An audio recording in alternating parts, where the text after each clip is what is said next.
चलिए, सो जो thermocouple thermometer है, it is based on the Seebeck effect. ठीक है, इट्स बेस्ड ऑन सीवेक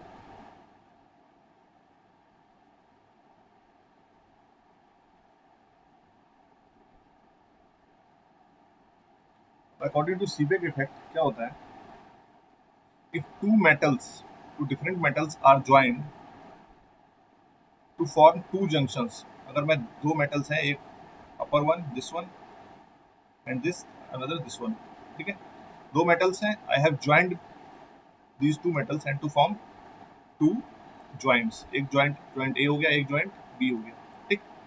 और if I am placing these joints at different temperatures, means temperature of A will be different than temperature of B, then there will be an EMF will be generated between point A and B। Means अगर मैं ए और B के बीच में कोई circuit draw करूँ तो उसमें current flow हो जाएगा। आ रहा समझ में क्या बोल रहा हूँ? That is called Seebeck effect. मतलब मेरे पास दो मेटल हैं, दोनों मेटल को मैंने ज्वाइन किया, दो जंक्शन ड्रॉ किए बनाए उनकी हेल्प से। दोनों जंक्शन को अगर मैं डिफरेंट डिफरेंट टेम्परेचर पे पुट कर रहा हूँ, there will be a EMF generated between these two points.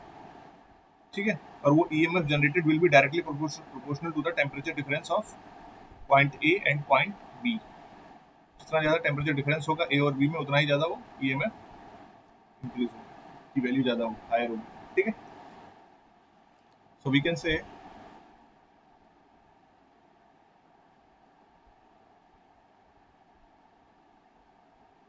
According to Seebeck effect,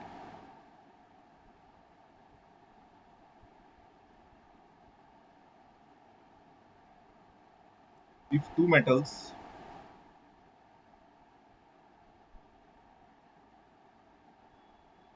are joined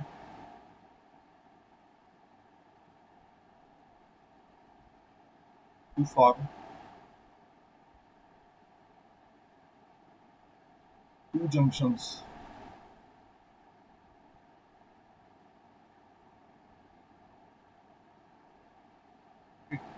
and these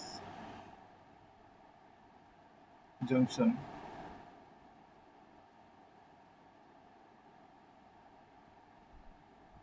are kept at different temperature,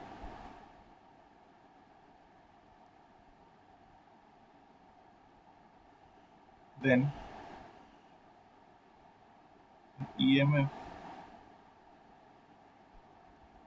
is generated,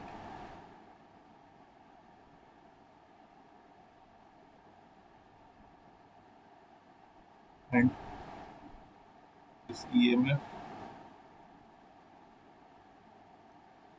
is proportional to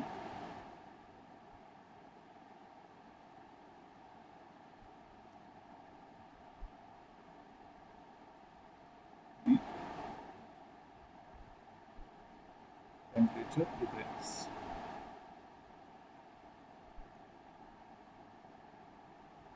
between the two junctions।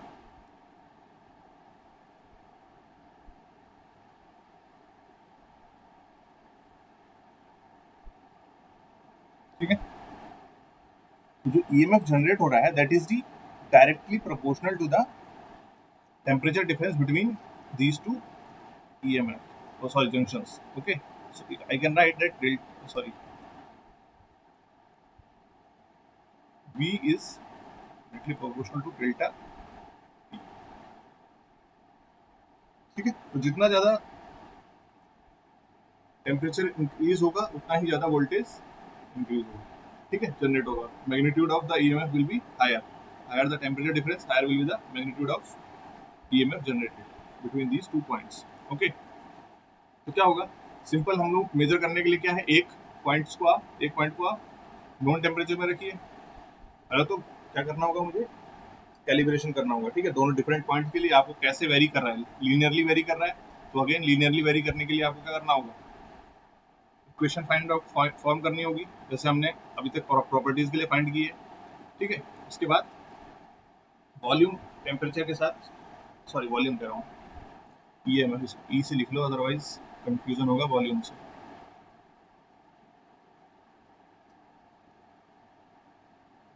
ई, ठीक है। तो उसके respect में कैसे change हो रहा है, तो डिफरेंट डिफरेंट टेम्परेचर की डिफरेंस के बेसिस पे हम we can decide what is the value of EMF generated. तो हम क्या कर रहे हैं यहाँ पे, मेजर क्या कर रहे हैं, EMF generated. So if I want to say what is the thermometric property here,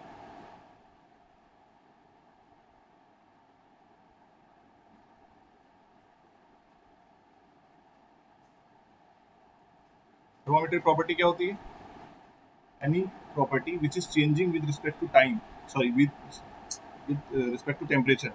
जैसे जैसे मेरे क्या कहते हैं बॉडी का टेम्परेचर चेंज हो रहा है, उसकी जो प्रॉपर्टी है वो चेंज हो रही है, that property is called thermometric property. यहाँ पे क्या चेंज हो रहा है, जैसे जैसे टेम्परेचर चेंज होगा, टेम्परेचर डिफरेंस इंक्रीज होगा, तो क्या चेंज हो रहा है, ईएमएफ चेंज हो रहा है। So that means thermometric property is EMF, ठीक है, कीप दैट इन माइंड।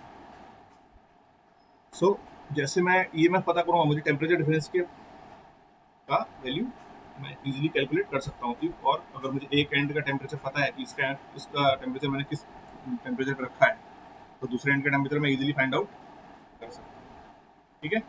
एक जंक्शन को हम नोन टेम्परेचर पे रखेंगे, दूसरे जंक्शन को हम अननोन पे। So with the help of EMF, what is the value of EMF, we can find out the temperature difference, and through that we can find out the temperature of point B. Okay. Then next one is, अब हाँ एक चीज और, छोटी सी चीज, Peltier effect.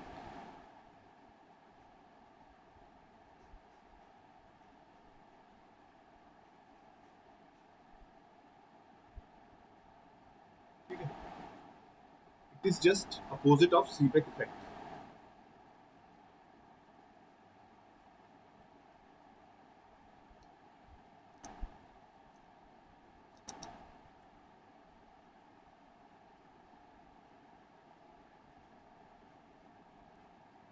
ठीक है, opposite of Seebeck effect का मतलब ये हुआ, अगर टू डिसिमिलर और two different material I have placed, ठीक है, and I have formed two junction A and B, and I am applying a EMF between these two junctions, then what will happen? The temperature of these two junctions will change. Then one junction will become cold and one become hot. ठीक है, so that is the Seebeck effect. Opposite of, sorry, Peltier effect. Opposite of Seebeck effect. Seebeck effect में क्या हो रहा है? जब मैं temperature change कर रहा हूँ यहाँ इन दोनों का, तब यहाँ पे EMF जनरेट हो रहा है। अपोजिट इसका क्या होगा? When I am connecting it some EMF, potential difference के थ्रू कनेक्ट कर रहा हूँ इन दोनों जंक्शंस के बीच में, तो इन दोनों जंक्शन का क्या होगा, टेम्परेचर चेंज हो जाएगा। That is opposite of Seebeck effect, ठीक है। और opposite of Seebeck effect is called Peltier effect, ठीक है। और इस इफेक्ट को हम यूज करते हैं रेफ्रिजरेशन में, ठीक है, और that refrigeration is called thermoelectric refrigeration, used in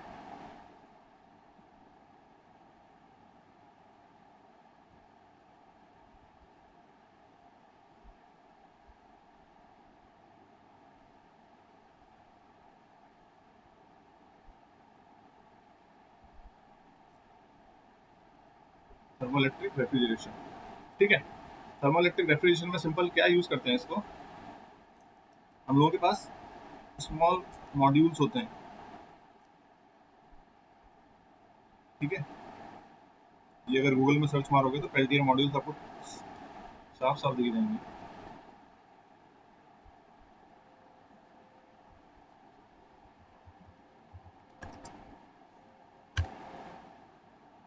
ठीक है, दीज आर द मॉड्यूल्स, ठीक है, दिख रहा होगा, ठीक है।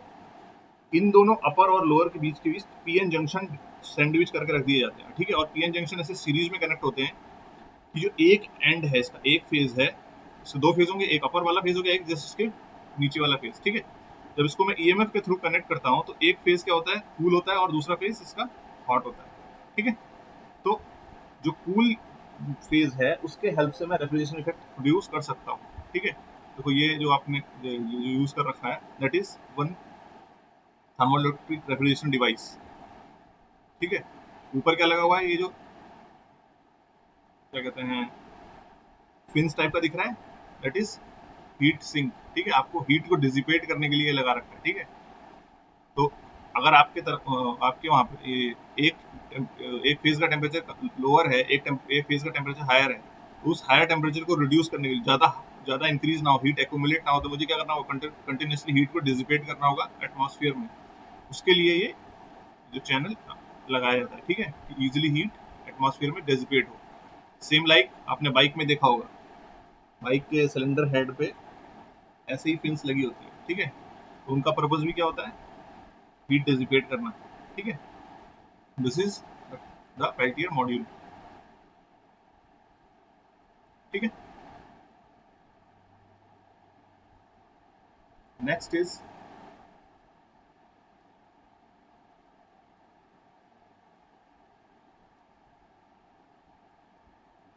Constant volume gas thermometer.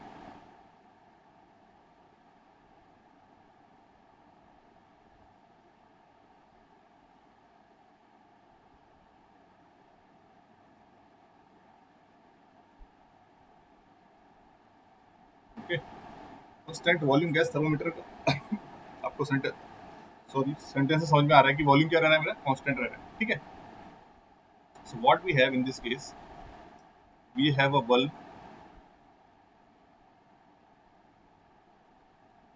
ठीक है, उसमें कोई लिक्विड और उसमें आइडियल गैस फिल होती है। ठीक है,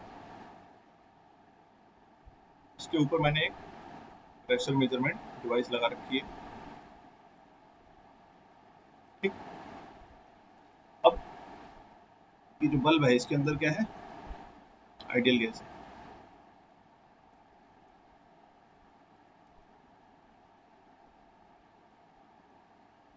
ठीक। Now I know that for ideal gas at constant volume, pressure is directly proportional to temperature, that we know. ठीक है। so the pressure is directly proportional to temperature, तो अगर मैं इस बल्ब को किसी हाई टेम्परेचर की जगह पे रखूंगा तो क्या होगा, इसका टेम्परेचर इंक्रीज होगा। टेम्परेचर इंक्रीज होगा तो क्या होगा, वॉल्यूम कांस्टेंट है, प्रेशर भी इंक्रीज होगा। ठीक है। So by measuring that pressure, pressure we can easily measure with the help of pressure gauge. ठीक है। So by measuring the pressure, we can tell whether temperature is increasing or decreasing, or if increasing, then what is the value of temperature, or decreasing, then what is the value of temperature. ठीक है। So here, first of all, material of construction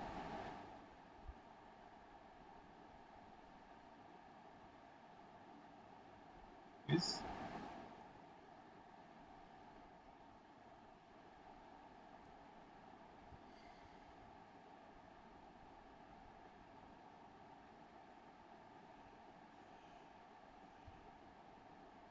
screen को pin करो। ठीक है, otherwise फिर से यही problem होगी। ठीक है। So material of construction is ideal gas. मतलब क्या हुआ इसका, जो मटेरियल हम यूज कर रहे हैं इस बल्ब के अंदर, that is an ideal gas. और उस आइडियल गैस की प्रॉपर्टी को हम रिलेट कर रहे हैं किससे, टेम्परेचर से। ठीक है। So that's why material of construction is ideal gas. Thermometric property is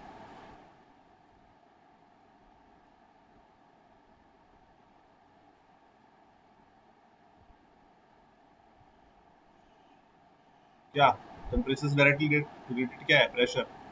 so pressure. Okay, based on the principle that, principle में लिखा है ना, प्रिंसिपल आपको सबको पता है। ठीक है, that at for an ideal gas at constant volume pressure is directly proportional to temperature. ठीक है, और temperature is directly proportional to pressure. ठीक है। अब क्या होता है कि जो इसमें कंडीशंस होती हैं प्रेशर की, वो that should be low pressure. ठीक है। Why low pressure, because we know that at low pressure and high temperature,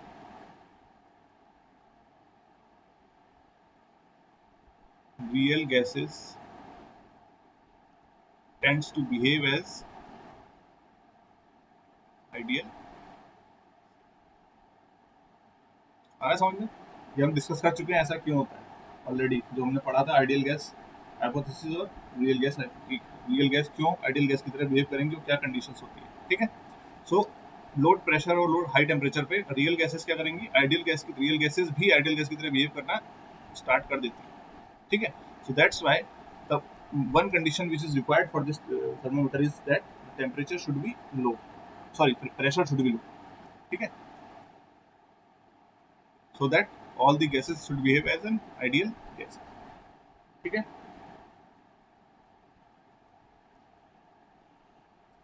next is constant pressure gas thermometer।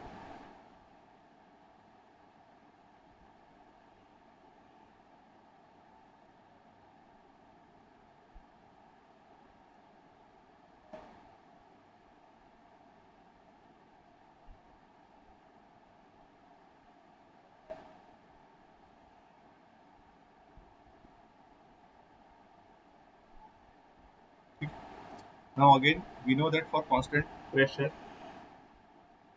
volume is the proportional to temperature, ठीक।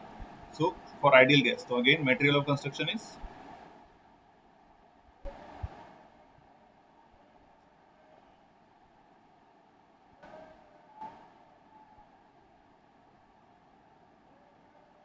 ideal gas, okay।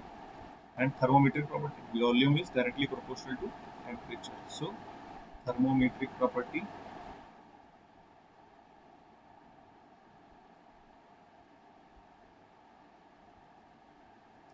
is volume,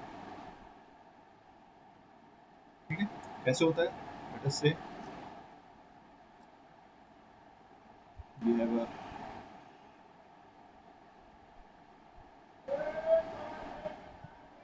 piston or cylinder in this piston,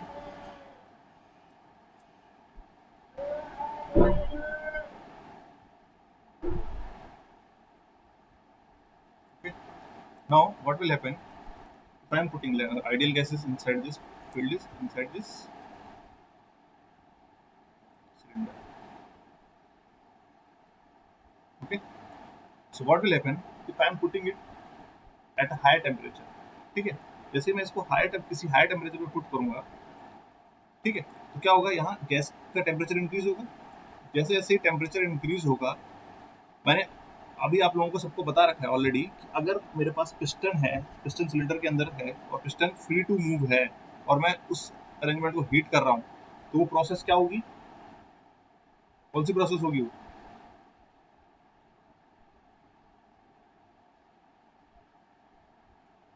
बताओ।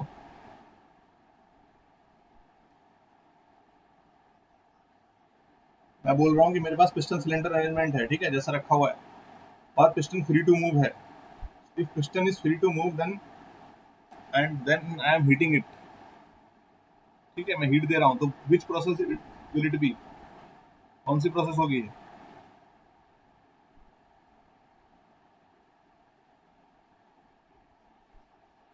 Free expansion. कैसे हो जाएगा free expansion भाई, ये बताओ।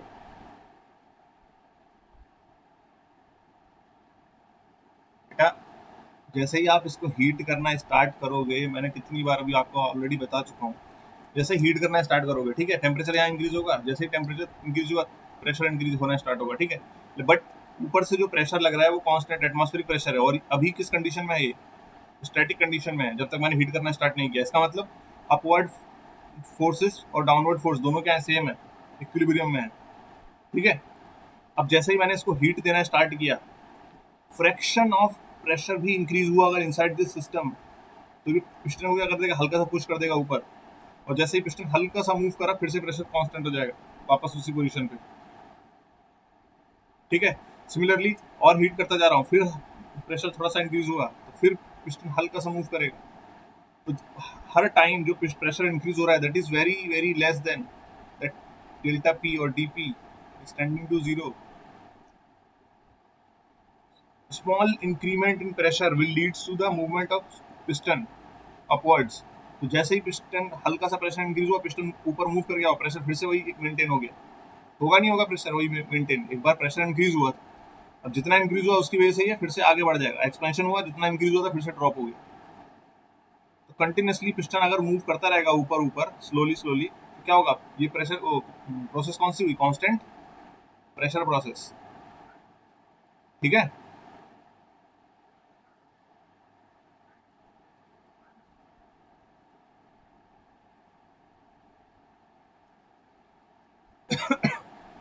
ठीक है, सो नेक्स्ट नेक्स्ट करो।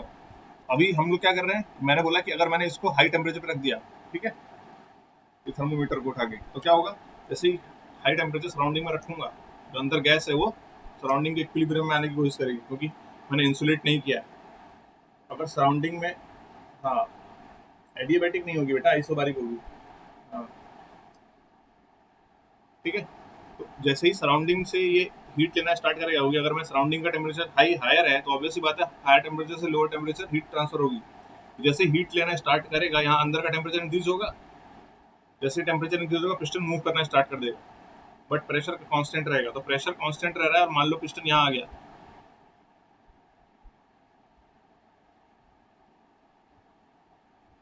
ठीक है, सेकंड पोजीशन इसकी ये है, कांस्टेंट प्रेशर पे वॉल्यूम चेंज हुआ, ठीक है, and that volume is directly proportional to temperature increase in temperature, ठीक है, जितना भी टेम्परेचर आपने यहाँ इंक्रीज हो रहा है, ठीक। So that's how you can measure the temperature. आप change in volume find out कर सकते हैं, कितना पिस्टन ने मूवमेंट किया वो इजीली मेजर कर सकते हैं, then you can find out the change in temperature, ठीक है।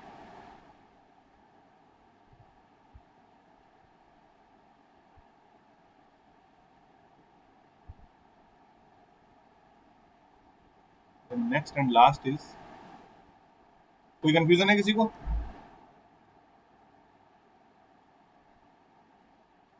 Okay,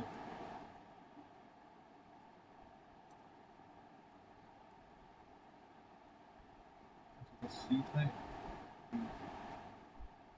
last is and most important is ideal gas thermometer.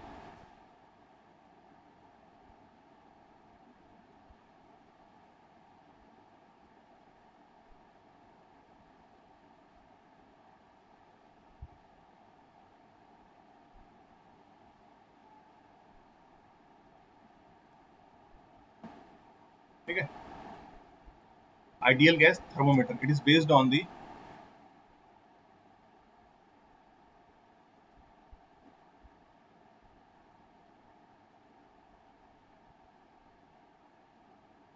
Boyle's law.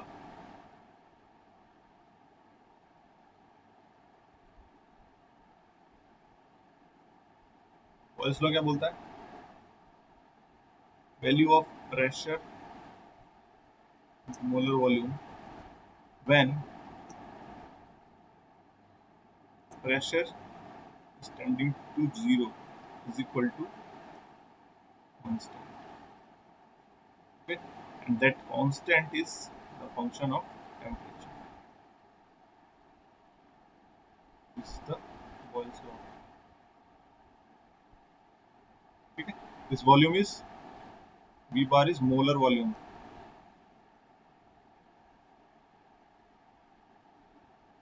Molar volume is volume per unit mole, V by N, total volume by N, ठीक है।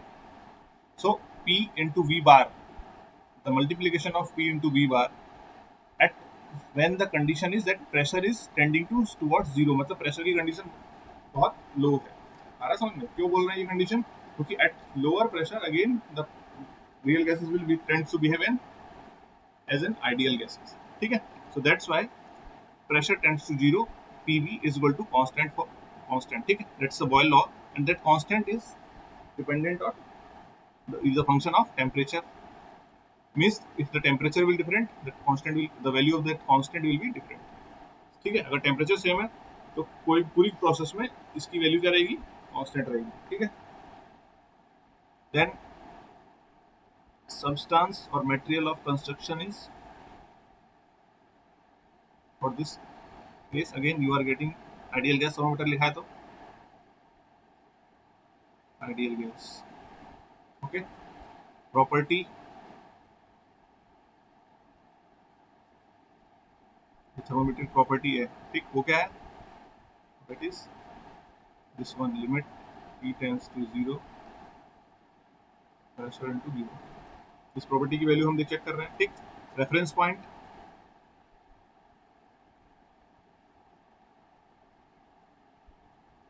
Same वही, boiling point और freezing point, boiling point और steam point, ठीक है, steam point को boiling point भी बोलते हैं, that is 100 degree Celsius, and freezing point और ice point, that is 0 degree Celsius, ठीक है। And interpolation scheme was used,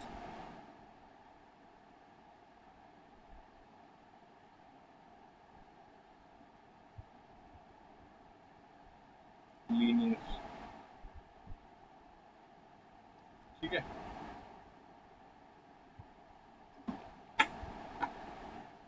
तो देखो क्या हुआ, नेक्स्ट पेज में ड्रॉ करते हैं।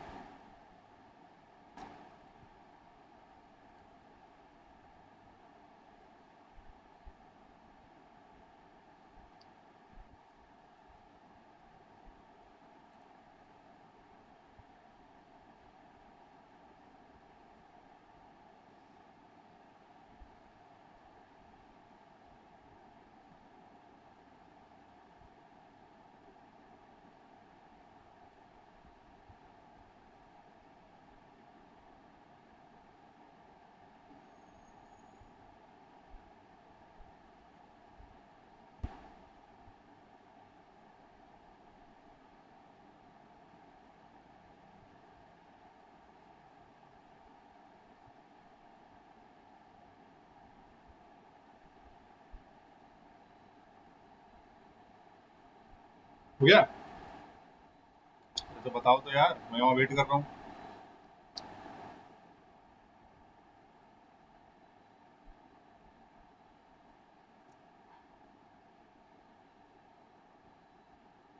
ठीक है, let us say we are drawing a graph between the temperature T, okay, and that function which we wrote here, limit Pt और P टेंस टू 0 PV, और इसको मैंने किससे नोट किया, फंक्शन ऑफ टेम्परेचर। तो ये पूरा फंक्शन लेके मैं डायरेक्टली लिख दे रहा हूँ, फंक्शन ऑफ टेम्परेचर, ठीक है, Ft, ठीक है, which is what, limit P tends to 0, okay, ये है फंक्शन ऑफ। अब जब रेफरेंस पॉइंट क्या लिए हैं, बॉइलिंग पॉइंट और फ्रीजिंग पॉइंट, ठीक है। सो लेट अस से फ्रीजिंग पॉइंट की वैल्यू क्या होगी, 0, 0 डिग्री सेल्सियस, बॉइलिंग पॉइंट की वैल्यू कुछ, लेट अस से here is the boiling point 100 degree Celsius, ठीक है। अब देखो 0 डिग्री 100 डिग्री सेल्सियस पे इस फंक्शन की कुछ वैल्यू होगी, ठीक है। Late us say that is somewhat this, अगर मैं दोनों पॉइंट्स को ज्वाइन करूंगा मुझे एक पॉइंट मिलेगा ये, ठीक, 100 डिग्री सेल्सियस फंक्शन की value this much, so one point this. Similarly, at 0 degree Celsius, the value of function will be some. Let us say it is the value this. ठीक है, तो सेकंड पॉइंट ये मिला, ठीक। अब इन दोनों points को मैं नंबर ऑफ इंटरपोलेशन स्कीम्स के थ्रू ज्वाइन कर सकता हूँ, ठीक है।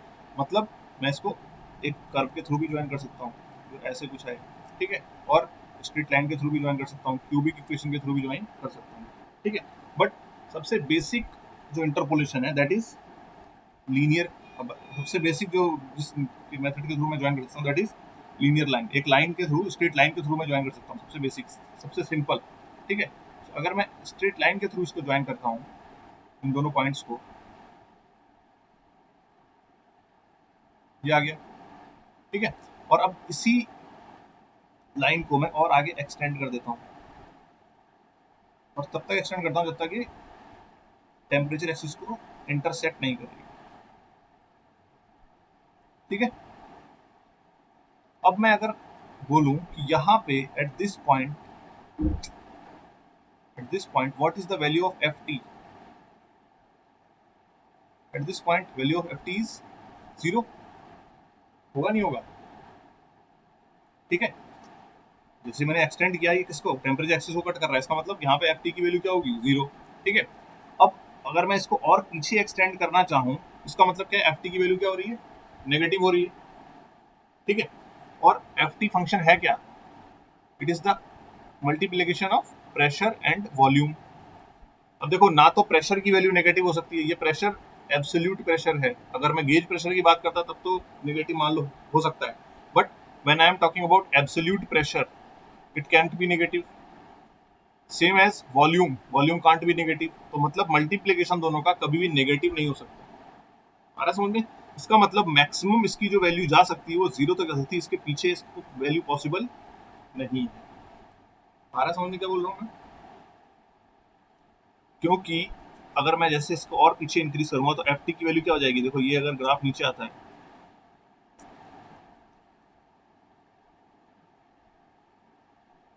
ठीक है, ऐसे ये थर्ड क्वाड्रेंट आ गया, थर्ड क्वाड्रेंट में मैं इसको इंक्रीज करूंगा और आ गया तो ये वाई एक्सिस क्या हो गई, नेगेटिव हो गई। ठीक है, जैसे ही एफ टी नेगेटिव हो रहा है इसका मतलब इस फंक्शन की वैल्यू नेगेटिव हो रही है, which is not possible. Why? Because it is the multiplication of pressure and volume, pressure कभी नेगेटिव होगा नहीं, because it is absolute pressure. ध्यान रखना, कभी भी थर्मोडायनेमिक्स में आप प्रेशर पुट करोगे, कहीं भी पुट करोगे, प्रेशर हमेशा एब्सोल्यूट प्रेशर पुट करना है, गेज प्रेशर पुट नहीं करना है, ध्यान रखना। ठीक है, तो this is absolute pressure, this is molar volume, volume can not be negative, negative volume का क्या मतलब हुआ कि नेगेटिव वॉल्यूम है। ठीक है, तो ये क्वांटिटी नेगेटिव है, हो नहीं सकती, ये हो नहीं सकती, इसका मतलब दोनों क्वांटिटी का मल्टीप्लीकेशन में से क्या होगा, ग्रेटर देन 0। ठीक है, तो मिनिमम जो वैल्यू जा सकती है वो क्या हो सकती है, इसकी 0। ठीक है, आ रहा समझ में? That means the minimum value of this function is 0, और इसी 0 वैल्यू पे वैल्यू को डिफाइन किया केल्विन ने एज एब्सोल्यूट 0 टेम्परेचर। ठीक है, to which we can go, means it is the temperature below which we can't go, क्यों, which is not possible, why? because इसके पीछे का मतलब टेम्परेचर और नेगेटिव डायरेक्शन में इधर जा रहा है, और जैसे ही मैं टेम्परेचर को इधर लेके जाऊंगा इस स्ट्रेट लाइन को आगे बढ़ाऊंगा, और जैसे ही स्ट्रेट लाइन आगे बढ़ेगी एफ टी की वैल्यू क्या हो जाएगी, नेगेटिव हो जाएगी। ठीक है, so that means this is the absolute 0 temperature up to which we can go. ठीक, और this pressure, this temperature in terms of degree Celsius, जब आप इंटरपोलेट करेंगे और फंक्शन एफ टी की वैल्यू पुट करते हैं, इट कम्स -273.15 डिग्री सेल्सियस। ठीक है, तो केल्विन में क्या हो रहा, इसको 0 केल्विन बोल दिया, this will be my 0 kelvin. आ रहा है मतलब समझ में? जो डिग्री सेल्सियस का -273.15 डिग्री सेल्सियस था, जहां पे फंक्शन एफ टी की वैल्यू 0 हो रही थी, ठीक है, उसको ही केल्विन ने बोला कि यहीं से मेरा स्केल स्टार्ट होगा, कि मतलब जो रेफरेंस पॉइंट होगा, 0 टेम्परेचर होगा, वो -273.15 डिग्री सेल्सियस होगा। ठीक है, so from here we get that for Kelvin, T Kelvin is equal to T degree Celsius plus 273.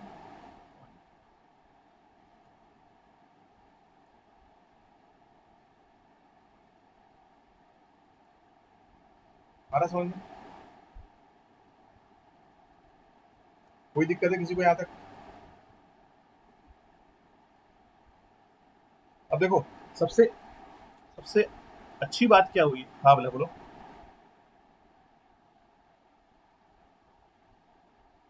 Assume कैसे किया, वो वैल्यू आएगी भाई उसकी, मैं कोई गैस लूंगा, उसको 100 डिग्री सेल्सियस पे ले जाऊंगा, उसका प्रेशर और मोलर वॉल्यूम चेक करूंगा और वैल्यू फंक्शन एफ टी की वैल्यू निकालूंगा, सेम 0 डिग्री सेल्सियस पे उसको रखूंगा। ये दोनों पॉइंट तो मैं क्रिएट कर सकता हूँ ना, एज्यूम नहीं किया है भाई, वो एग्जिस्ट कर रहे हैं, एक्सपेरिमेंटली फाइंड आउट कर रहे हैं हम लोग दोनों पॉइंट्स को, ठीक है। अ, ठीक है। सो सबसे बेस्ट बेनिफिट क्या मिला आपको इस लाइन को इंटरपोलेशन, स्ट्रेट लाइन या लीनियर इंटरपोलेशन लेने का, कि अगर लेटेस्ट से कि आपने यहाँ पे कोई कर्व के थ्रू ज्वाइन कर दिया होता, ठीक है, मतलब मैंने कोई सोचा कि कर्व के थ्रू इन दोनों पॉइंट्स को ज्वाइन कर देता हूँ,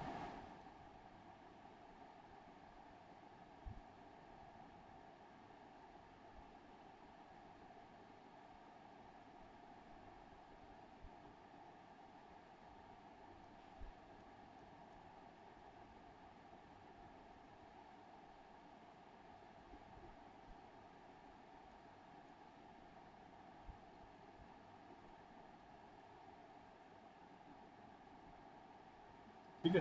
तो ये जो कर्व में अगर इसको आगे एक्सटेंड करता ना, तो it will be meeting the और cutting intersecting the temperature axis at infinite. तो जो हमें ये कॉन्सेप्ट मिला है,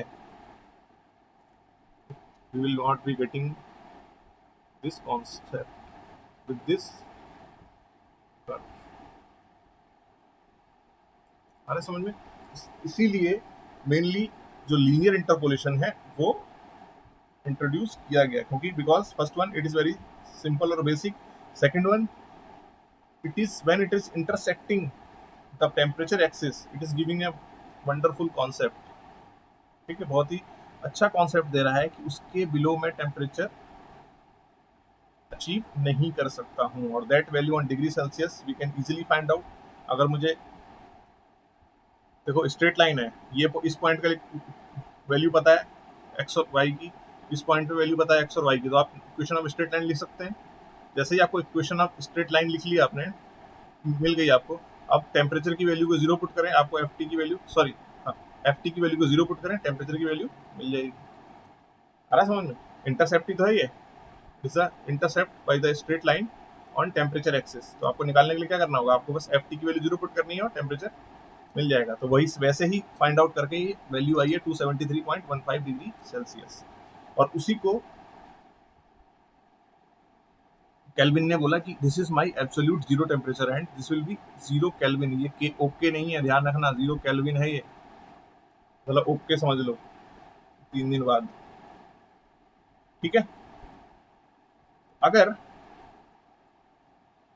मैं इसी ग्राफ को फिर से केल्विन स्केल के लिए ड्रॉ करूं तो क्या होगा, केल्विन में क्या अज्यूम किया है, that at this point my zero kelvin will start, ठीक है। तो ये जो एक्सिस है, ये वाली एक्सिस उठ के कहाँ आ जाएगी, इधर, क्योंकि जीरो यहाँ पे कहाँ इस पॉइंट पे था, ठीक है।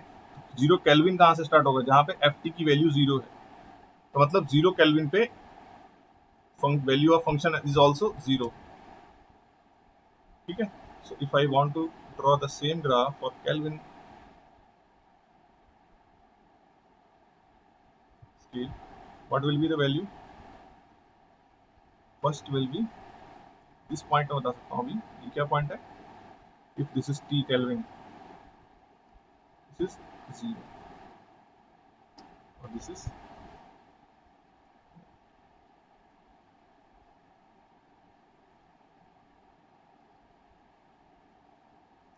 ठीक है, एक पॉइंट ये मिल गया।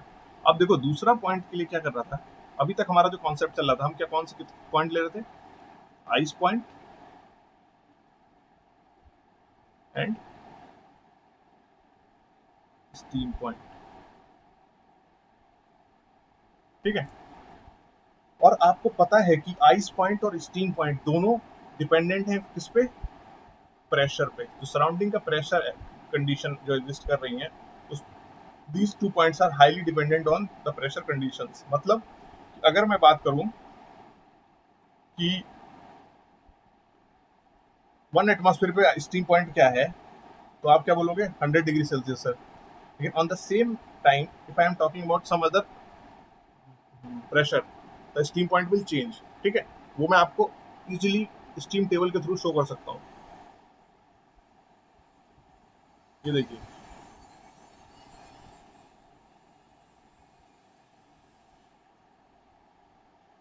एटमॉस्फेरिक प्रेशर क्या था?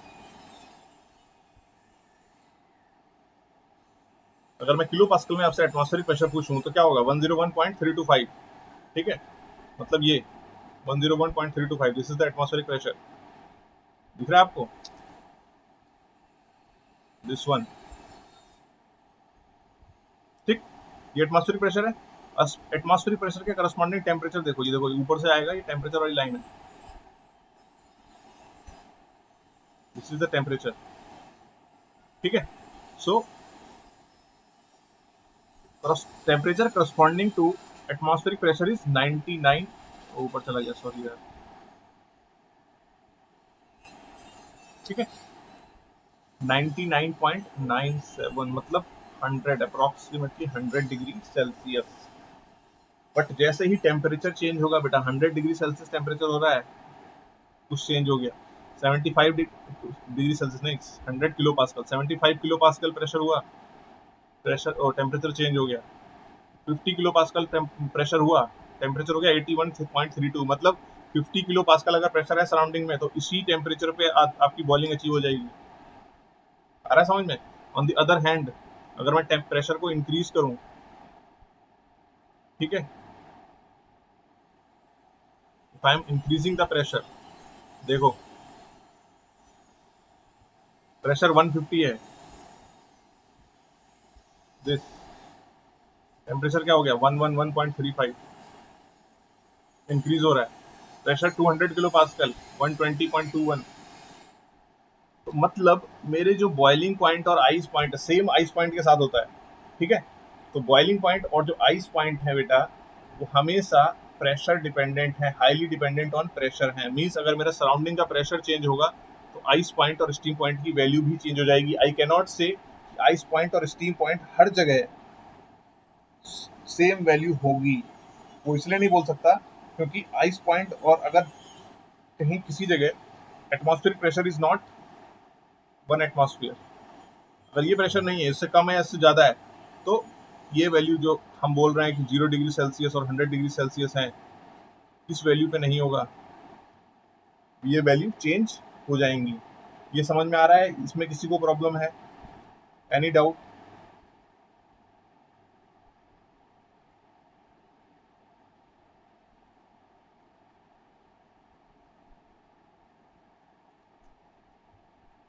देखो रिस्पॉन्स दिया करो फटाफट, ठीक है, माइक ऑन करके नहीं देना है, चैट बॉक्स में लिख के दो फटाफट, दूसरे का वेट मत करते रहा करो कि दूसरा बोल देगा।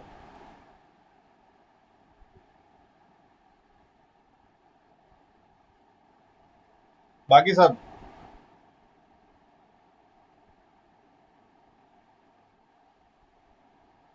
चलिए आगे बढ़ते हैं, ठीक है। तो this steam point and ice point was highly dependent on the atmospheric pressure or surrounding pressure conditions. Okay, so that's why we choose another point, steam point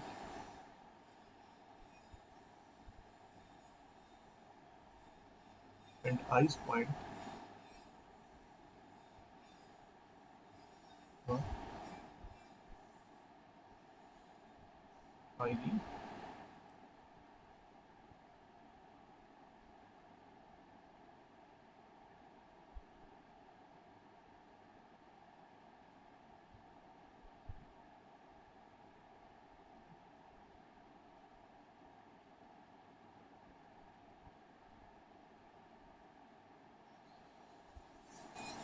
conditions. Okay, so इसीलिए हमने एक पॉइंट डिसाइड किया which is a reference point which does not change with the pressure. So we need a reference point which does not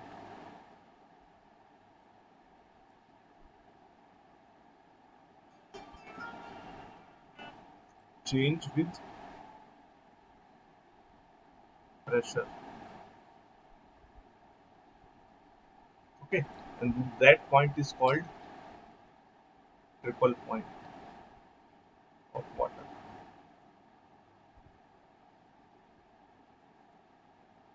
ठीक है, triple point is a point at which all three phases of water coexist in equilibrium. मतलब water in solid phase, water in liquid phase and water in vapor phase coexist in equilibrium. That is called triple point.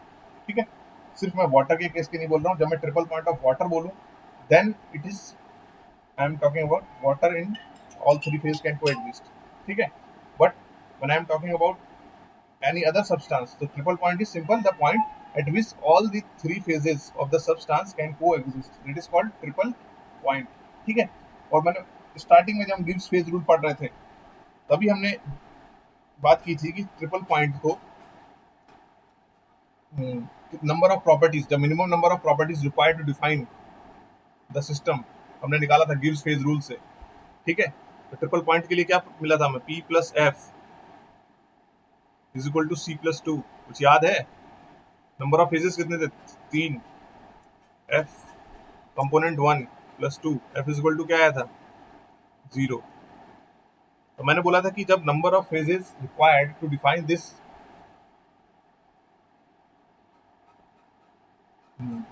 Condition और this state are 0, उसका मतलब क्या है? It is a unique conditions और unique state और unique point. अगर मैंने triple point बोल दिया तो आप इजीली फाइंड आउट कर सकते हैं किसी पर्टिकुलर सब्सटेंस के लिए कि ये ही पॉइंट होगा, this is a unique point, उसके अलावा कोई वैल्यू हो नहीं सकती. आ रहा समझ में? जिसपे तीनों फेज एग्जिस्ट कर रहे हो. ठीक, so that triple point for water is the value of triple point और conditions of properties of triple point for water is temperature is 273.16 Kelvin, or you can say 0.01 degree Celsius. ठीक है, similarly pressure at triple point is 0.611 kilo pascal. ठीक है, तो this is the pressure and temperature condition at triple point of water. मतलब अगर pressure ये होगा और टेम्परेचर ये होगा तभी वाटर के तीनों फेज को एग्जिस्ट कर सकते हैं, अदरवाइज नहीं कर सकते. आ रहा समझ में? ठीक है, तो अब सिंगल कंडीशन है बेटा, कोई और कंडीशन नहीं है. इसका मतलब ये हर जगह यही कंडीशन एग्जिस्ट करेगी, कहीं भी लेके जाऊं मैं, सराउंडिंग कंडीशन कुछ भी हो, ये कंडीशन चेंज नहीं होगी. ठीक है, so this point of triple point I can take as a property which is not changing with respect to the condition of surrounding pressure. ठीक है, तो केल्विन ने यही किया. तो दूसरा रेफरेंस पॉइंट, एक तो उसका ये पॉइंट मिल गया. ठीक है, second reference point was taken was triple point of water. ठीक है, so let us say what was the triple point of water. It is in Kelvin, it is 273.16. ठीक है, अब इस 273.16 पे इस एफ टी की कुछ वैल्यू होगी. लेट अस से this is the value and again I am getting this one point. So joining these two, this straight line, this is the temperature versus property curve for the Kelvin scale. Okay, यहां से मुझे क्या दिख रहा है? अगर मैं इस लाइन का स्लोप फाइंड आउट करना चाहूं तो what will be the slope? If I want to find out, देखो दो पॉइंट मिल गए, एक ये एब्सोल्यूट जीरो वाला पॉइंट है and one is triple point. ठीक है, ट्रिपल पॉइंट टेम्परेचर पे और ट्रिपल पॉइंट कंडीशन पे जो प्रॉपर्टी की वैल्यू हुई वो मैंने फाइंड आउट करी. दूसरा पॉइंट मिल गया, दोनों को मैंने लीनियर इक्वेशन से ज्वाइन कर दिया. ठीक, इंटरपोलेशन लीनियर है, दैट मीन्स एक स्ट्रेट लाइन आएगी. ठीक है, अब इस स्ट्रेट लाइन का अगर मैं स्लोप फाइंड आउट करना चाहूँ तो what will be the slope of line. Late us से मैं m बोल देता हूँ, तो what will be the value? Slope क्या होता है? y2 minus y1 over x2 minus x1. y2 is ft, y1 is 0. ठीक है। सो दिस, और एफ टी क्या होगा, एफ ट्रिपल पॉइंट पे जो कंडीशन है, ठीक है, यहाँ पे जो वैल्यू है that is F T E P, ठीक है, डिवाइडेड बाई माइनस जीरो था उसको मैंने छोड़ दिया, divide by X two minus X one. X two क्या है 273.16 माइनस जीरो, बेटा उल्टा बोल दिया आपने, एक्स टू एक्स ऊपर नहीं आएगा, टेम्परेचर एक्सिस ऊपर नहीं आएगी, वाई एक्सिस ऊपर आती है, ठीक है, न्यूमिनेटर में वाई एक्सिस आती है, डिनोमिनेटर में एक्स एक्सिस आती है, okay. So 273.16, this is the slope. Now if I want to find out the equation of a straight line, this straight line, so what will the equation of this straight line, it is passing through the origin. So equation of straight line which is passing through the origin is y is equal to mx, ठीक है। सो y क्या है यहाँ पे, function of temperature, x क्या है, temperature in kelvin. So I can easily write the equation of line is y is ft is equal to m into t, t in Kelvin, ठीक। m की value मैंने put करी उस equation से, तो क्या आ गया यहाँ पे, F T of triple point over 273.15 into T, ठीक है। And again if I put, if I is equal to क्या हो गया, एफ टी, ठीक है। और एफ टी क्या था, मेरा फंक्शन था, फंक्शन क्या था F T, limit P tends to 0 pressure into molar volume, ठीक है, is equal to F T की जगह मैंने वैल्यू पुट करी इज इक्वल टू ये। अब देखो ये condition F triple point T P upon 273.15, ठीक है, इसकी value, that value is constant, ठीक है, and that constant value comes equal to are,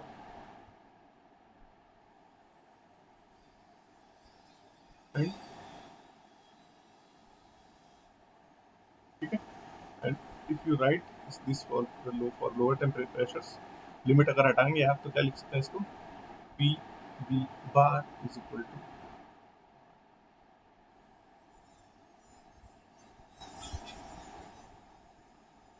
ठीक है, और this is R bar because this universal constant सबके लिए कांस्टेंट है, क्योंकि triple point of water change नहीं हो रहा है कहीं भी जाओ आप, that is R bar, this is my ideal gas, ठीक है। अब अगर आप V को in terms of molar volume, total volume लिखना चाहते हैं तो क्या लिख सकता हूँ मैं, P total volume over n number of moles is equal to R bar into T. So again we can write PV is equal to n R bar.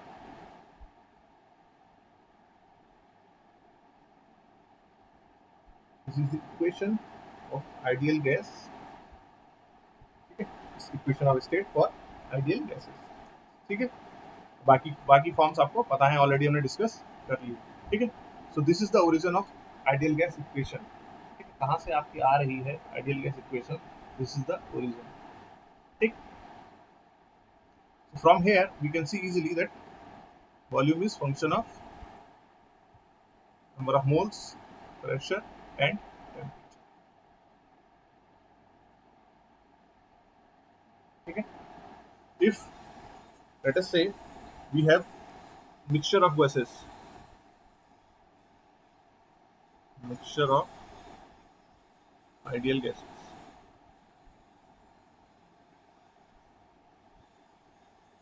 okay. Mixture of ideal gases means I am having a container of volume B. In that container number of ideal gases are present, ठीक है, number of ideal gases are present, ठीक। अब number of ideal gases present होंगी और अगर total pressure इसका P है, P T, volume B है, टेम्परेचर T, तो इंडिविजुअल गैस का टोटल वॉल्यूम, टोटल सिस्टम का टेम्परेचर टी है, दैट मीन्स इंडिविजुअल गैस का टेम्परेचर क्या होना चाहिए, टी होना चाहिए, वॉल्यूम बी है, तो volume occupied by the individual gas will B,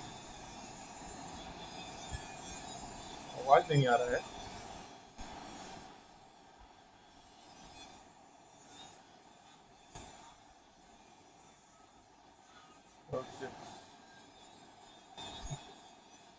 पीछे से कोई डिस्टरबेंस तो नहीं आ रहा है,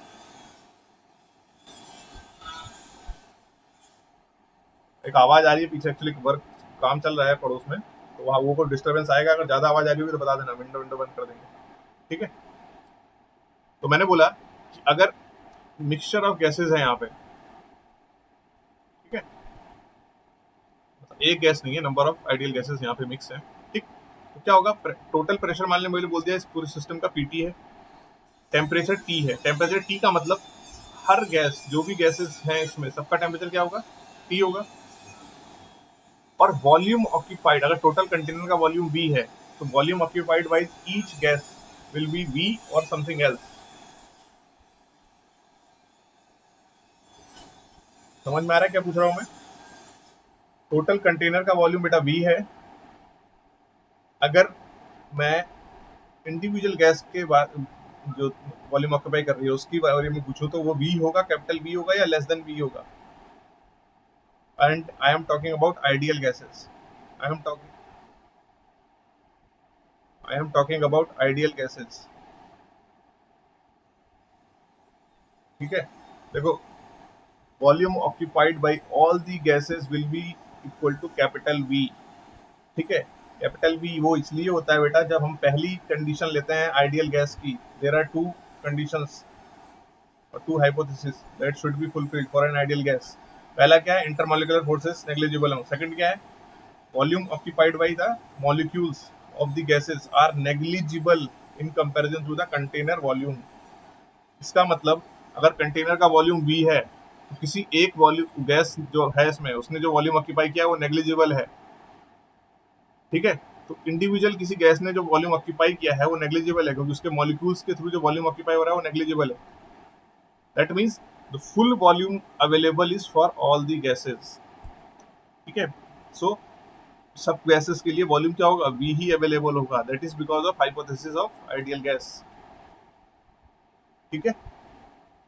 सो अगर मैं, बट प्रेशर क्या होगा, pressure you know that from the partial pressure law of Dalton's partial pressure law, pressure will be equal to P1 plus P2 plus dot P, मतलब if there are n gases mixed, n number of ideal gases are there in a mixture, ठीक है, then the total pressure will be equal to the summation of partial pressure of n number of gases, ये हमने पढ़ रखा है, and this is called Dalton's partial pressure law, आ रहा है समझ में। तो अगर आप सिस्टम का पूरा प्रेशर पूछोगे तो इट इज पीटी, अगर आप इंडिविजुअल गैस का प्रेशर पूछ रहे हो तो इंडिविजुअल गैस का pressure will not B PT, it will B partial pressure of that gas, P1 P2 P3 Pn, ठीक है। और वो कैसे फाइंड आउट करते हैं उसको अभी देख रहे हैं हम लोग।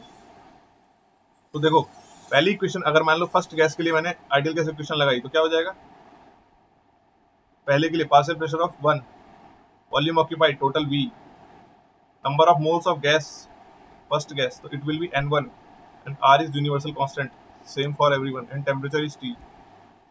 Same with second, P2 V is equal to N2 R bar T, ठीक।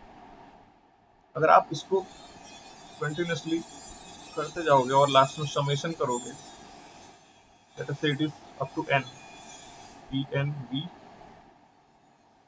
N N R T, R bar T, ठीक। तो यहाँ क्या आएगा, देखो V V इज कॉमन, तो समेशन ऑफ प्रेशर आ गया, I can write here it is summation of P I into V, और आई कहाँ से कहाँ वेरी कर रहा है, आई इज इक्वल टू 1 से n तक, ठीक है। सिमिलरली आर बार और टी दोनों कॉमन है, यहाँ पे क्या आ जाएगा, समेशन ऑफ एन आई और आई वेरी कर रहा है कहाँ से कहाँ तक, 1 से n तक, 1 यहाँ है और n यहाँ है, ठीक, इंटू आर बार टी, ठीक है। This is equation A, this is equation 1, this is equation 2, ठीक है। अब क्या करना है, इक्वेशन ए को इक्वेशन ए से, सॉरी इक्वेशन 1 को इक्वेशन ए से डिवाइड कर देना है बस, डिवाइडिंग इक्वेशन 1 विद इक्वेशन ए। तो जैसे ही आप डिवाइड करोगे, v से v कैंसिल हो जाएगा, बचेगा क्या, P1 upon summation of P आई। अब देखो समीशन ऑफ पी आई किसके इक्वल है, टोटल प्रेशर के इक्वल है, यहाँ देखो ये लिखा हुआ है as per the Dalton's partial pressure law. तो मैं लिख सकता हूँ P1 over P total is equal to, यहाँ क्या है, N1 ऊपर आएगा और नीचे क्या आएगा, समीशन ऑफ N, मतलब total number of moles, N1 over N क्या पूरा समीशन ऑफ, देखो अरे जब इसको सम करोगे, इसका मतलब समीशन का मतलब क्या होता है, सबको ऐड कर रहा हूं, मतलब P1 P2 P3 P4 P5 up to Pn, इसका मतलब ये हुआ, ये समीशन ऑफ Pi लिखा है मैंने, ठीक है। और P1 plus P2 plus P3 plus P4 up to Pn तक किसके इक्वल है, टोटल प्रेशर के। ये किसने बोला था, Dalton's pressure partial pressure law, Dalton's ने बोला था, ठीक है। As per the Dalton's partial pressure law it will be equal to total pressure. तो मैंने इसको, जिसका मतलब भी यही है, P1 plus P2 plus dot dot dot Pn up to Pn तक, किससे रिप्लेस किया, Pt से, ठीक है। और ऊपर तो P1 था ही, तो P1 बाई P टोटल आ गया, इसको T की जगह टोटल भी लिख सकते हो अगर ज्यादा कंफ्यूजन हो रहा है तो, यहाँ भी टोटल कर लो, okay. P1 upon P total is equal to, अब यहाँ पे N1 R बार T है, तो N1 R bar T divided by, अब देखो फिर से यहाँ पे समीशन आ रहा है, समीशन Ni का मतलब फिर से क्या हो गया, N1 plus N2 plus N3 plus Nn, और N क्या है, नंबर ऑफ मोल्स, तो number of moles of first gas plus second gas plus third gas, तो मतलब टोटल को सब जब मैंने ऐड किया तो क्या मतलब आ गया, total number of moles of all the gases, तो एन टोटल लिख दिया। आ रहा है समझ में, अभी भी कोई दिक्कत है सौरभ, ओके, ठीक है।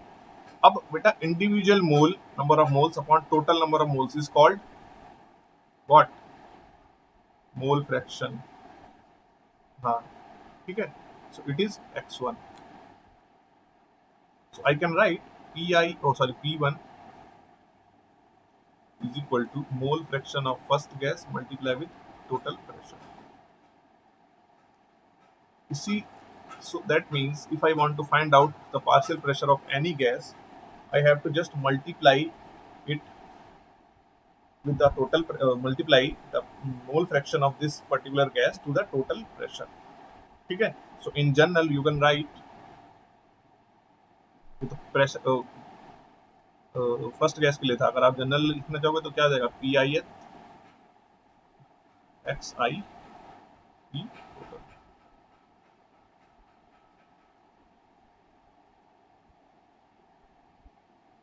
कोई कंफ्यूजन है यहाँ तक,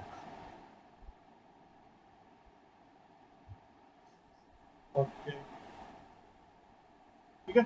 तो यहाँ तक कंप्लीट हो गया आपका क्या, equation of state for ideal gases, temperature measurement, zeroth law, और सेकंड वाले का भी, मतलब फर्स्ट मॉड्यूल आपका पूरा कंप्लीट हो चुका है, सेकंड मॉड्यूल का भी आपका क्या हो गया, temperature measurement, zeroth law, different types of thermometers, ये सब हम लोग कंप्लीट कर चुके हैं, ठीक है। अब ये इक्वेशन ऑफ गैस स्टेट्स हैं फॉर आइडियल गैसेस, लेकिन मुझे पता है कि आइडियल गैस हम अज्यूम भले ही कर ले रहे हैं एयर को या जो भी गैसेस सब्सटेंस को, but there is no ideal gas, ठीक है। जब मैं आइडियल गैस नहीं है कोई, तो मुझे ऐसी इक्वेशन स्टैब्लिश करनी पड़ेगी that is applicable for ideal gases, ठीक है। तो वो हम नेक्स्ट लेक्चर में पढ़ेंगे। आपने वॉन डेर वाल इक्वेशन का नाम सुना होगा, पढ़िए, वॉन डेर वाल इक्वेशन क्या होती है,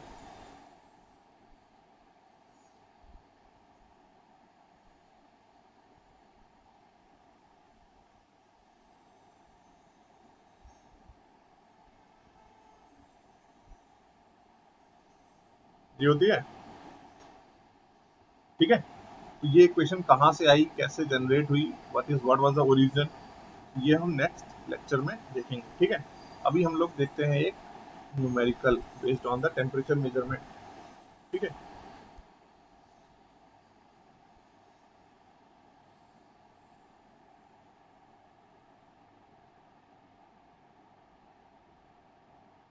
हाँ बोलिए जी।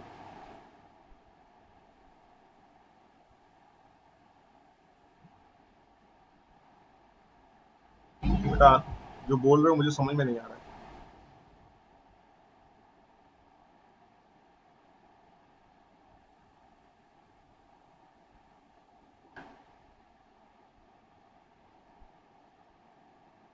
टेम्परेचर डिफरेंस वाला जो आंसर बोल रहे थे, वो बोलना चाह रहे हो?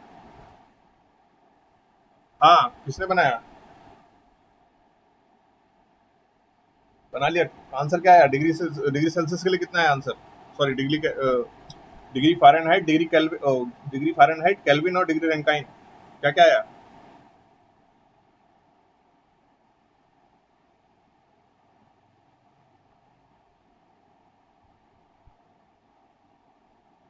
समझ में नहीं आ रहा क्या बोल रहे हो। आवाज क्लियर नहीं आ रही है तुम्हारी।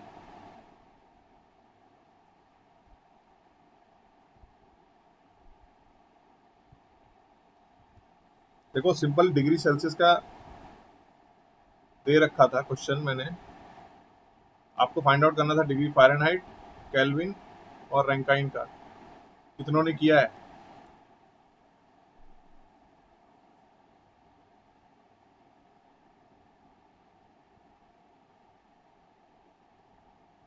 चलो, अभी कोई फायदा नहीं है टाइम। ओके, रैंकाइन का दिया था तो रैंकाइन का बना लिया। कितना आया? 17.9 आया, 18 डिग्री आ रहा है। हाँ ठीक है बेटा, 18 डिग्री आएगा। जिन्होंने नहीं किया, गॉड ब्लेस यू, ठीक है। चलिए देखिए question. A platinum wire is used as a resistance thermometer, ठीक है। हमने अभी रेजिस्टेंस थर्मोमीटर पढ़ा, तो हमने उसमें क्या पढ़ा था कि मटेरियल ऑफ कंस्ट्रक्शन क्या है, वायर, ठीक है। और कौन सा वायर होता है? जनरली प्लेटिनम वायर यूज करते हैं, ये हमने लिखा हुआ है, ठीक है। उसके बाद क्या बोल रहा है? The wire resistance was found to be 10 ohm and 16 ohm at ice point and steam point respectively। मतलब जब आइस पॉइंट था तो 10 ओम टेम्परेचर था, जब स्टीम पॉइंट था तो 16 ohm temperature, okay sorry temperature बोल रहा हूँ, रेजिस्टेंस था, ठीक है। And 30 ohm at sulphur boiling point of 444.6 degree Celsius, ठीक है। तो सल्फर का बॉइलिंग पॉइंट है, उस पर वैल्यू क्या आई? 444.6 degree Celsius. Find the resistance of the wire at 500 degree Celsius if the resistance varies with temperature by the relation। आपको relation दे रखा है, relation is this is R is equal to R not plus 1 plus alpha T plus beta T square, ठीक है। तो relation is R is equal to R not 1 plus alpha T plus beta T square, ठीक है। आपको find out क्या करना है? When temperature is 500 degree Celsius you have to tell the value of resistance R। ये question बोल रहा है, ठीक है। अब वो आप कब यूज कर सकते हो, कब फाइंड कर सकते हो? मैंने टेम्परेचर यहाँ 500 डिग्री सेल्सियस रखा, यहाँ पे 500 रखा, बट अभी भी इक्वेशन में एक तो ये अननोन है, this is constant, this is constant and this is constant. ये तीनों क्वांटिटी की वैल्यू जब तक मुझे नहीं पता होगी तब तक मैं इक्वेशन से आर की वैल्यू किसी भी टेम्परेचर पे फाइंड आउट नहीं कर पाऊंगा, ठीक है। तो उसके लिए मुझे क्या करना है? सिंपली तीन कंडीशन दे रखी है मुझे, तीन टेम्परेचर की कंडीशन दे रखी है, तीन, और तीनों टेम्परेचर पे मुझे रेजिस्टेंस की वैल्यू दे रखी है, मतलब तीन इक्वेशन मिल जाएंगे मुझे इजीली। तीन इक्वेशन को सॉल्व करके मैं आर नॉट की वैल्यू फाइंड आउट कर सकता हूँ। आ रहा है समझ में? पहली कंडीशन क्या है? 10 ओम मिला था आइस पॉइंट पे, ठीक है। तो ice point first condition, ice point temperature क्या हो गया 0 degree Celsius, R is equal to 10 ohm, मतलब पुट किया आर की value 10, R not 1 plus alpha T की जगह 0, बीटा टी की जगह 0, from here what will get R not is equal to what 10। ठीक है, सेकंड कंडीशन, स्टीम पॉइंट पे 16 ओम है, स्टीम पॉइंट टेम्परेचर क्या होता है स्टीम टाइम पॉइंट पे 100 डिग्री सेल्सियस, आर क्या है 16 ओम, पुट करो value, R is 16, R not already आप निकाल चुके हो तो अब उसको अननोन रखने की जरूरत नहीं है, it is 10, 1 plus 100 alpha plus 100 square beta, this is equation 1। Third point क्या है सल्फर पॉइंट,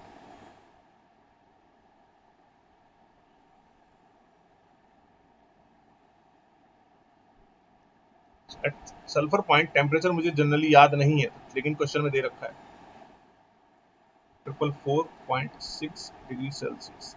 ठीक है, at this temperature resistance value was 30 ohm, so again when I'm putting that value 30 ohm, 30 is equal to 10 already पता है मुझे, 1 plus 444.6 into alpha plus 444.6 square into beta, this is equation 2। दोनों equation को आप solve करो, equation 1 और equation 2 को, alpha और बीटा की वैल्यू फाइंड आउट होगी, अल्फा और बीटा की वैल्यू आपको निकल जाएगी तो आप कहाँ वैल्यू पुट करोगे इस इक्वेशन में, आपको आर नॉट पता चल गया, अल्फा पता चल गया, बीटा पता चल गया, तो आप किसी भी टेम्परेचर पे आर की वैल्यू फाइंड आउट कर सकते हो। कोई कंफ्यूजन है इसमें? ओके,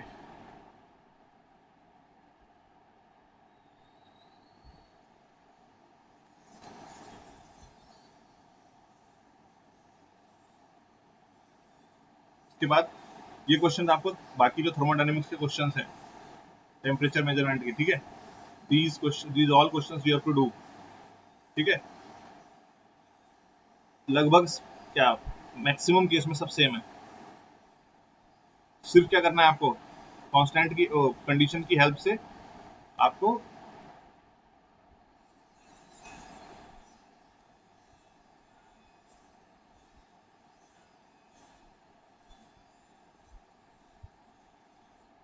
कांस्टेंट की वैल्यू फाइंड आउट करनी है और इक्वेशन में पुट कर देना है, बस सब में वही क्वेश्चन में है, या दो चार क्वेश्चन हम ऑलरेडी करा चुके हैं, ये वाला क्वेश्चन मैं करा चुका हूँ क्लास में। ठीक है, ये क्वेश्चन नहीं कराया, ये क्वेश्चन में इसी के जैसा सेम क्वेश्चन मैंने क्लास में ऑलरेडी करा दिया है। ठीक है, ये क्वेश्चन अभी हमने सॉल्व कर लिया 2.8। ठीक है, 2.8 हम सॉल्व कर चुके हैं अभी, क्वेश्चन नंबर 2.8, 2.7 के एग्जैक्टली 2.7 जैसा क्वेश्चन मैंने क्लास में सॉल्व कराया है। ठीक, इस क्वेश्चन में और जो अभी सॉल्व किया हमने क्वेश्चन में कोई भी डिफरेंस नहीं है, यहाँ पे सिर्फ आर नॉट रेजिस्टेंस और आर नॉट की वैल्यू भी आपको क्वेश्चन में गिवन है, तो आपको बस टेम्परेचर फाइंड आउट करना है जब आर की वैल्यू कुछ दे रखी है। ठीक है, आर की वैल्यू 93 दे रखी है तो आपको उसका टेम्परेचर फाइंड आउट करना है, इक्वेशन सॉल्व करनी है, बस कुछ भी नहीं है क्वेश्चन में। नेक्स्ट, ये क्वेश्चन मैंने ऑलरेडी क्लास में सॉल्व करा रखा है 2.5, इसके ऊपर के वैल्यू आपको ये वाला क्वेश्चन आपको खुद सॉल्व करना है। Epsilon is equal to AT plus BT square, तो अगेन ए और बी की वैल्यू आपको फाइंड आउट करनी है, ए और बी की दे रखी है ऑलरेडी, तो आपको एक ग्राफ प्लॉट करना है बस। ठीक है, ग्राफ प्लॉट कैसे करोगे,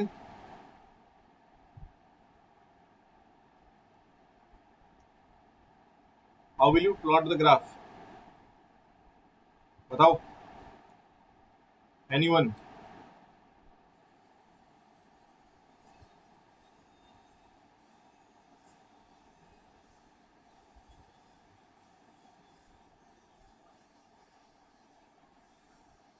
रूट क्यों फाइंड करने हैं भाई?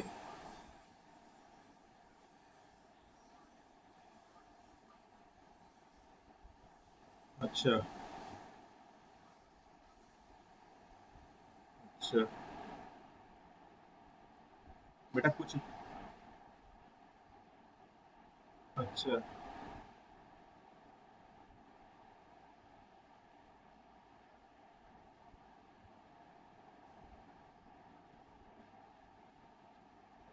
ओके।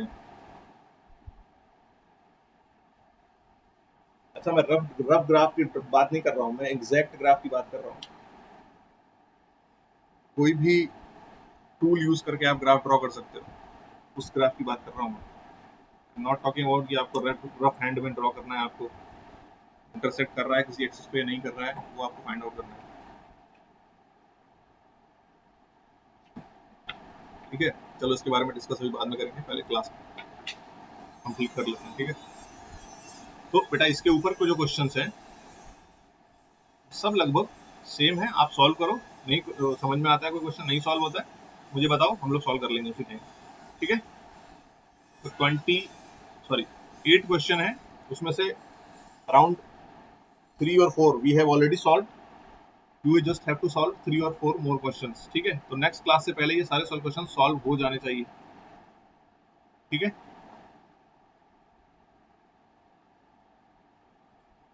नाउ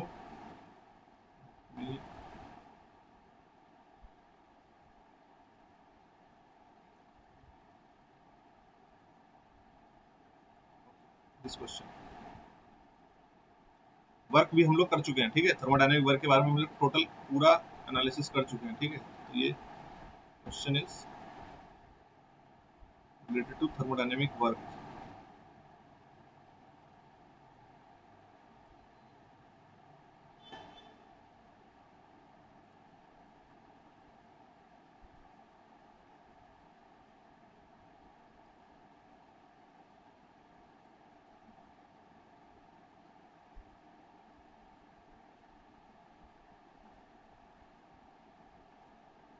ठीक है, देखो क्वेश्चन क्या बोल रहा है। The piston of a vertical piston cylinder device containing a gas has a mass of 60 kg। ठीक है, and cross sectional area of 0.04 meter square। The local atmospheric pressure is 0.97 bar and gravitational acceleration is 9.81 meter per second square। ठीक है, determine the pressure inside the cylinder। First question। Second is, if some heat is transferred to the gas, its volume is doubled. Do you expect the pressure inside the cylinder to change? If yes or no, give specific reason to justify your answer। ठीक है, तो question क्या बोल रहा है, आपके पास एक vertical piston cylinder device है।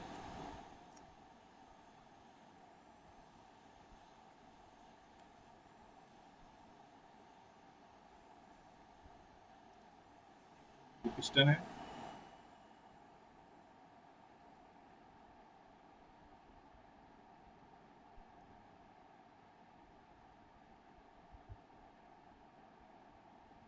ठीक है। Cross sectional area of the piston मतलब पिस्टन का जो क्रॉस सेक्शनल एरिया है, कैसा दिखेगा पिस्टन का क्रॉस सेक्शन, बताना जरा मुझे।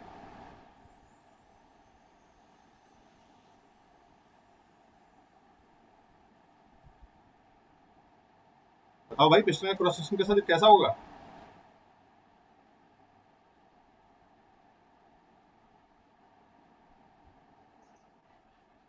अरे ऊपर से देखोगे तो क्रॉस सेक्शन का मतलब ये फेस जो देखोगे पिस्टन का, ये वाला सामने, ये फ्रंट व्यू नहीं बोल रहा हूँ मैं, टॉप व्यू या टॉप व्यू की बात कर रहा हूँ, कैसा दिखेगा।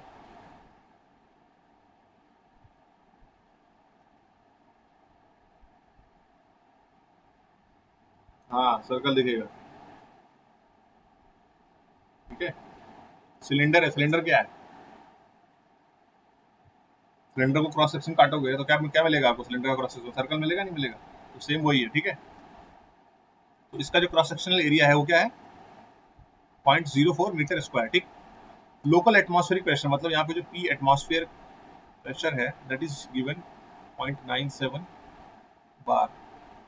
उसके बाद containing a gas has a mass, तो ये मास किसका है ये बता सकता है कोई मुझे, सेंटेंस को ध्यान से पढ़ो।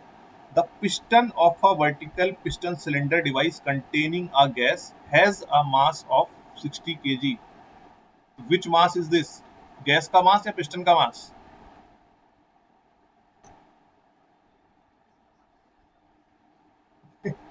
पिस्टन का मास है।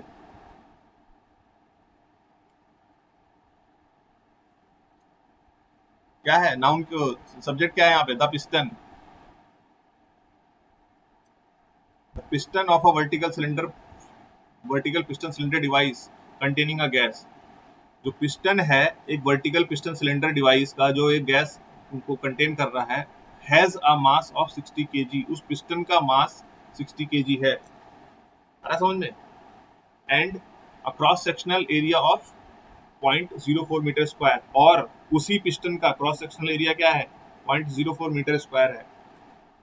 ठीक है। लोकल एटमॉस्फेरिक प्रेशर इज 0.97, मतलब यहाँ के जो एटमॉस्फेरिक प्रेशर लग रहा है वो 0.97 बार है। एंड ग्रेविटेशनल एक्सीलरेशन जी की वैल्यू क्या है? 9.81 मीटर पर सेकंड स्क्वायर। ठीक है। कोई कंफ्यूजन है यहाँ तक? ओके। अब क्या पूछ रहा है? Determine the pressure inside the cylinder. देखो, सॉरी, अब क्या मतलब है बेटा? अगर पिस्टन स्टैटिक कंडीशन है, मतलब यहाँ पे पिस्टन रुका हुआ है, दैट मीन्स जो नेट फोर्सेस लग रहे होंगे वो क्या होंगे? जीरो होंगे। ठीक। अब मुझे यहाँ देखना है कि पिस्टन पे कौन कौन से फोर्सेस लग रहे हैं। अगर मान लो लेटस से कि इसके अंदर जो गैस है, कंटेनिंग गैस है, तो इसका मतलब यहाँ पे कोई गैस होगी। ठीक है। And let's say the pressure of this gas is P. ठीक है, यही प्रेशर मुझे फाइंड आउट करना है अंदर की गैस का। ठीक। अब वो प्रेशर किसके इक्वल होगा वो देखना है हमें। सब उसको देखने के लिए सबसे पहले हम क्या करेंगे? पिस्टन पे जो फोर्सेस लग रहे हैं उनको देखते हैं।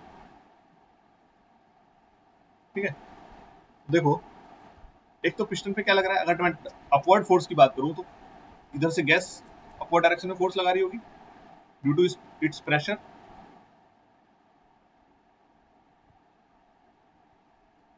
ठीक है।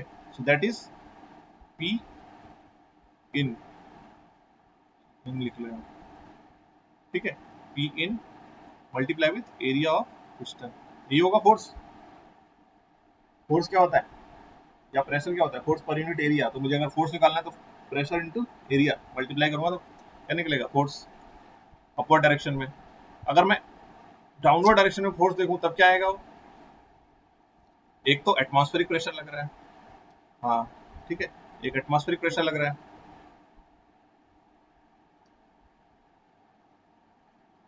उसकी वजह से जो प्रेशर फोर्स आएगा वो क्या आएगा? P atmospheric multiply with again area of piston. और दूसरा क्या है? अब पिस्टन का बेटा मास भी दे रखा है, मास ऑफ पिस्टन। अगर ये मास ऑफ पिस्टन नहीं दिया होता तब आप इसको कंसीडर नहीं करते, लेकिन मास ऑफ पिस्टन दे रखा है 60 kg। मास पिस्टन का कुछ ना कुछ है, इसका मतलब मास भी, तो जो पिस्टन का वेट लग रहा होगा वो भी किस डायरेक्शन में लग रहा होगा? डाउनवर्ड या अपवर्ड? डाउनवर्ड डायरेक्शन में। ठीक है। हाँ। ठीक है। तो लेट अस से कि ये पिस्टन का वेट लग रहा है। वेट क्या होगा? W P should be equal to mass of piston into gravity. ठीक है। तो अगर आप नेट फोर्स बैलेंस इक्वेशन लिखोगे in vertical direction, so what will be the equation? P in AP minus P atmospheric AP minus M into M of piston into G should be equal to 0. Why? Because the piston is in static condition, piston is not moving. So यहाँ से P in की value क्या आ जाएगी?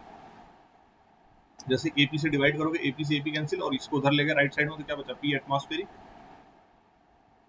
Plus MP into G upon AP।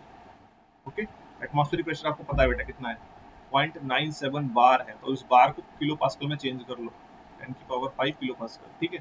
Plus M हो गया आपका 60, जी हो गया 9.81 डिवाइडेड बाई एपी हो गया 0.04। तो यहाँ से ये आंसर आ जाएगा। कैलकुलेटर, कैलकुलेटर लेकर बैठा करो सब लोग, समझ गए?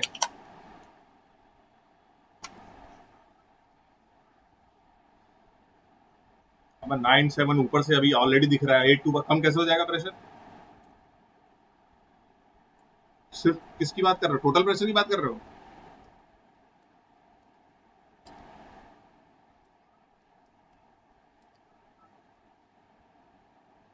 Eight two two eight five pascal कैसे आती है भाई? देखो जरा,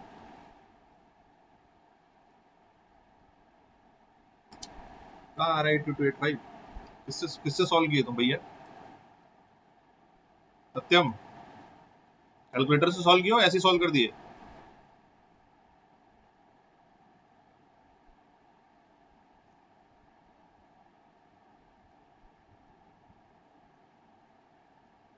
ये आ रहा है 81 तो आ ही नहीं सकता बेटा, ऑलरेडी 0.97 प्रेशर तो लग रहा है एटमॉस्फेरिक से, उसमें हम वेट का और ऐड कर रहे हैं, तो 81 कैसे हो जाएगा अंदर से? आ रहा है समझ में?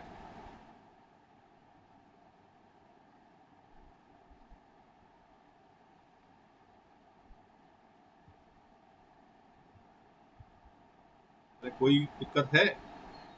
This is the actual condition. ऐसे प्रेशर पे प्रेशर लग रहा है,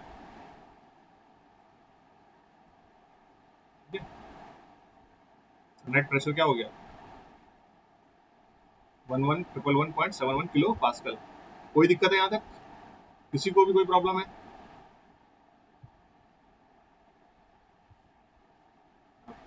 ओके, ठीक है। सो अब नेक्स्ट क्वेश्चन क्या बोल रहा है बेटा? If the some heat is transfer to the gas and its volume is doubled. अब क्या कर रहे हैं, इस पिस्टन को मैंने हीट देना स्टार्ट कर दिया, ठीक है? अब अगर मैं इसी को हीट देना स्टार्ट करूंगा, ठीक है, हीटअप करना मैंने स्टार्ट कर दिया, तो क्या होगा? जैसे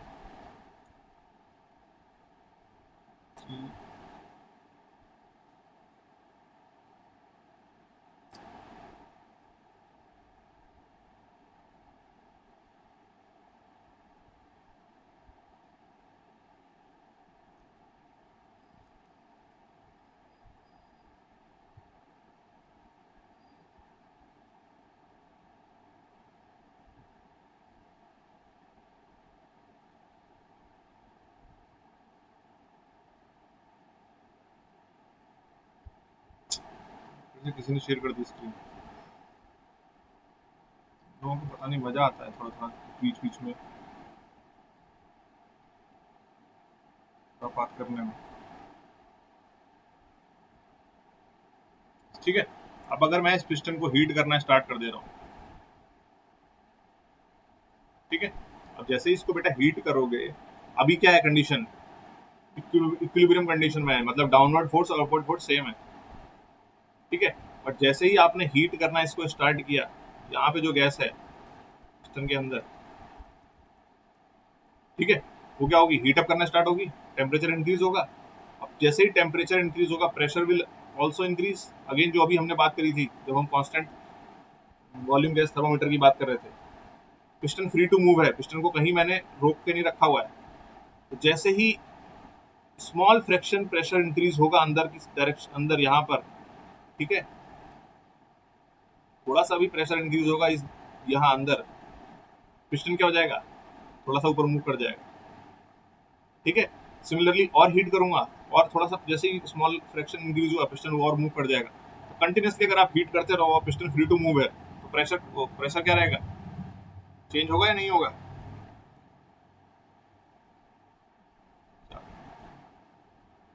तो क्या सिखाया तुमने, बोल दिया होगा।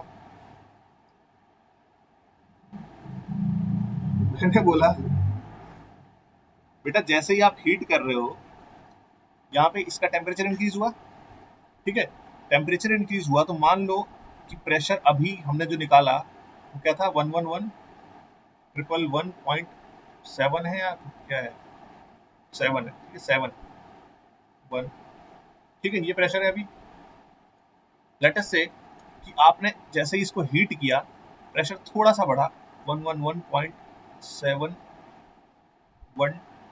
या 15 ऐसा हो गया, ठीक है, या 72 हो गया, ठीक। तो जैसे ही बेटा इतना भी प्रेशर इंक्रीज होगा थोड़ा सा भी, ये क्या करेगा, पिस्टन को हल्का सा ऊपर मूव कर देगा।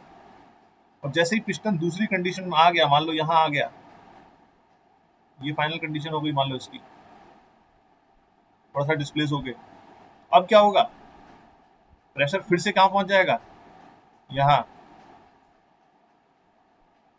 आ रहा है समझ में? फिर से क्या होगा, आप फिर से हीट दोगे तो प्रेशर थोड़ा सा फिर से इंक्रीज हुआ, फिर जैसे इंक्रीज हुआ पिस्टन फिर मूव कर गया, तो फिर से प्रेशर कहाँ पहुंच गया, यहाँ। ठीक है, तो pressure during the process is almost, देखो ये 111.7 111.7 ऑलमोस्ट क्या है, कांस्टेंट रहेगा, पिस्टन कितना भी मूव करते रहे बाहर, लेकिन प्रेशर क्या रहेगा, कांस्टेंट रहेगा। समझ में आ रहा है? अरे are you getting the point और नॉट? सिर्फ यस सर नहीं बोलना है। अगर समझ में आ रहा है तभी बोलो, नहीं समझ में आ रहा है तो बोलो नहीं आ रहा। ठीक है, किसी को दिक्कत है अभी पूछ सकता है, बाद में मत बोलना कि सर समझ में नहीं आया, और दोबारा किसी ने अगर बोला कि कांस्टेंट प्रेशर नहीं रहेगा, ऑनलाइन क्लास में अंदर घुस जाऊंगा लैपटॉप के, घर में निकलूंगा तुम्हारे सीधे, समझ लेना। और अभी पूछना है तो अभी पूछ लो।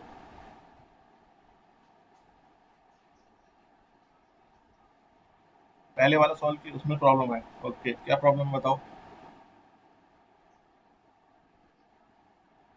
बेटा। यूनिट इसमें क्या कन्वर्ट, देखो ना मैंने बार को मैंने क्या करा कि पास्कल में चेंज कर दिया, तो 1 बार इज इक्वल टू क्या होता है, 10 की 5 पास्कल होता है, तो मैंने 10 की पावर 5 से मल्टीप्लाई किया, प्लस मास क्या है 60 kg रखा, ये 9.81 है, और ये मीटर स्क्वायर में रखा, तो ये भी क्या आ जाएगा, पास्कल आ जाएगा। मास इंटू ग्रेविटी क्या होगा, न्यूटन होता है, ये क्या हो गया, फोर्स हो गया ना, तो फोर्स इज न्यूटन, न्यूटन पर मीटर स्क्वायर क्या हो गया, पास्कल हो गया। इसकी यूनिट भी पास्कल हो गई, इसकी यूनिट भी पास्कल हो गई, दोनों को ऐड करोगे पास्कल मिलेगा आपको, फिर मैंने किलो पास्कल में कन्वर्ट कर दिया इसको। ठीक है, ओके ठीक है। तो अगर नेक्स्ट क्वेश्चन पूछ रहा है कि वेदर प्रेशर विल चेंज और not, so pressure will not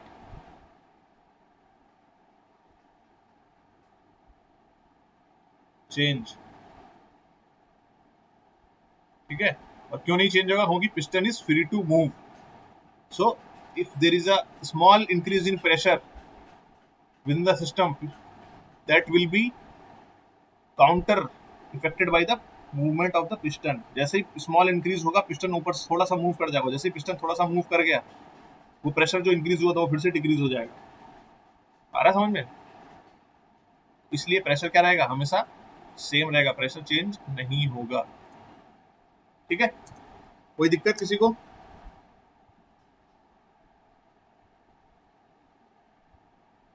कोई समस्या?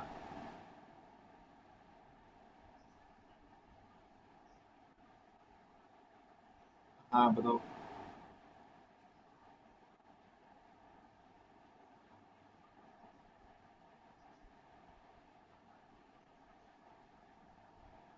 हाँ यही है। ठीक है, देखो क्या हो रहा है बेटा, अभी भी अगर जैसे मान लो ये कंडीशन है, ठीक है,